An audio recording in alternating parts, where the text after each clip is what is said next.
धन्यवाद। मैं अगले वक्ता के रूप में बिकनगांव विधानसभा क्षेत्र के विधायिका माननीय झुमा सोलंकी जी को मैं आमंत्रित करता हूं। वे आए और अपने बात रखे।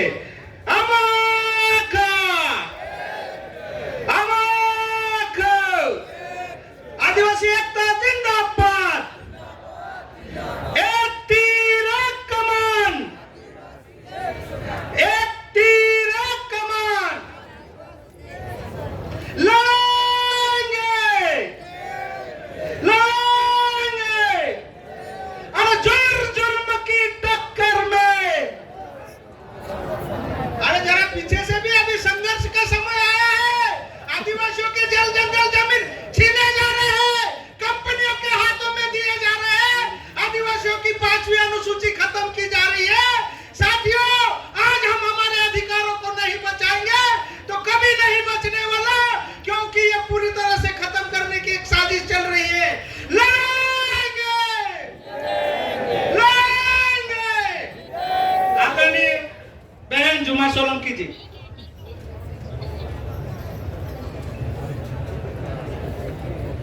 आपकी जय जय जोहर। घबराइए नहीं, आसपास सब महिला विधायक ही हैं इस बार।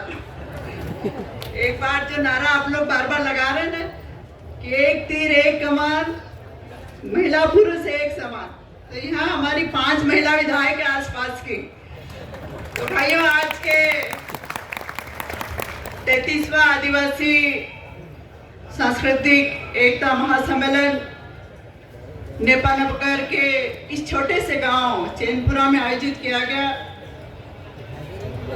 मैं सबसे पहले हमारे देवी देवताओं को नमन करती हूँ और हमारे क्रांतिवीरों को, टंट्या मामा, हमारे बिरसा मुंडा और इसी तरह से सभी हमारे क्रांतिवीरों को प्रणाम करती हूँ, उन्हें याद करती हूँ।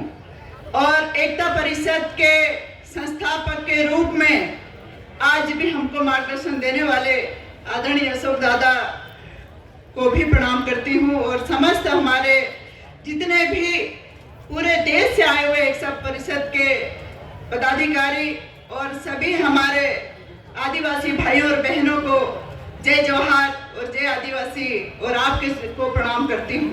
भाइयों, आज का कार्यक्रम जिसमें हमारे आदिवासी समाज के आदरणीय हमारे प्रतिपक्ष के नेता भी मौजूद हैं और तमाम हमारे गुजरात, राजस्थान, मध्य प्रदेश के जनप्रतिनिधि भी यहाँ पे मौजूद हैं, जो आप सबकी चिंता के लिए हर बार अपनी पूरी ताकत के साथ विधानसभा, लोकसभा, जहाँ भी स्थिति बनती है आपकी बात रखते हैं। और आज का जो कार्यक्रम है, जहाँ दूर दूर से आदिवासी भाई यहाँ पर आए हैं, ये सभी अपनी महत्ता को समझें।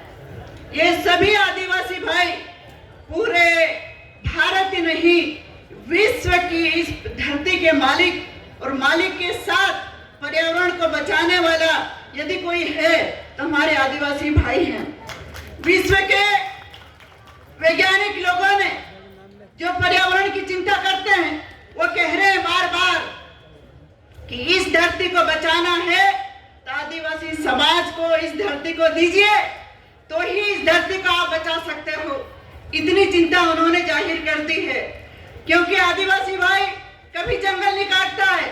इल्जाम जरूर हमारे भाइयों पे लगता है, किंतु कोई और काट के ले जाता, वो कोई बर्बादी करता है और नाम हमारे आदिवासी भाइयों का होता है। ये बड़ी चिंता की बात है। पूरे आज की तारीख में हम देखें कि छत्तीसगढ़ की हंसदेव घाटी में जो जितने घना वन था उनको काटने का आदेश मिला, उसके खनिजों का दोहन करने का आदेश मिला और तमाम बड़े उद्योगपतियों को देने से जो नुकसान हमारे आदिवासी भाई उनके साथ हो, क्योंकि पलायन और वहां से विस्थापित होने वाला कौन है? हमारे आदिवासी भाई हैं। उनकी चिंता हम सबको करना पड़ेगी। दूर की बात नहीं करें, मध्य प्रदेश में आप देखिए, सीहोर जिला, हमारा ये क्षेत्र भी आवल के नाम से, रिजर्व टाइगर के नाम से या फिर अरावली पहाड़ियों के नाम से कौन विस्थापित हो रहा और किनके घर अपने धन दौलत से भर रहे हैं, ये विचार करने की बात है।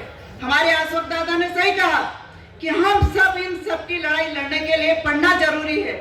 आज की पीढ़ी को शिक्षित होना जरूरी है और शिक्षित होकर अपने अधिकारों की बात हम सब करने लगे हैं, किंतु आगे बढ़ने के लिए हमारे पूर्वजों की इतिहास को देखना होगा, पढ़ना होगा, समझना होगा और संविधान में हमारे अधिकार बाबा साहब जो दे गए हैं उन अधिकारों के साथ हम लोग लड़ाई लड़ेंगे तो निश्चित हमको मंजिल मिलेगी।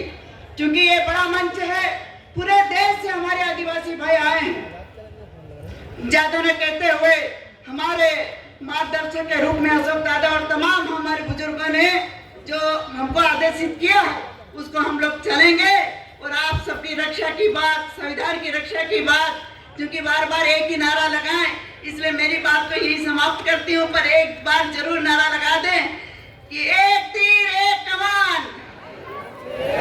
मुझे लगता है खाना खाए नहीं लगता है, जोर से बोलेंगे, ये आवाज जाना चाहिए दिल्ली भोपाल से भी आगे पूरे देश में। एक तीर एक कमान। जब तक नहीं आवाज आएगी मैं बोलते रहूंगी, एक तीर एक कमान। बहुत बहुत धन्यवाद। जय हिंद, जय भारत, जय जवाहर, आपकी जय।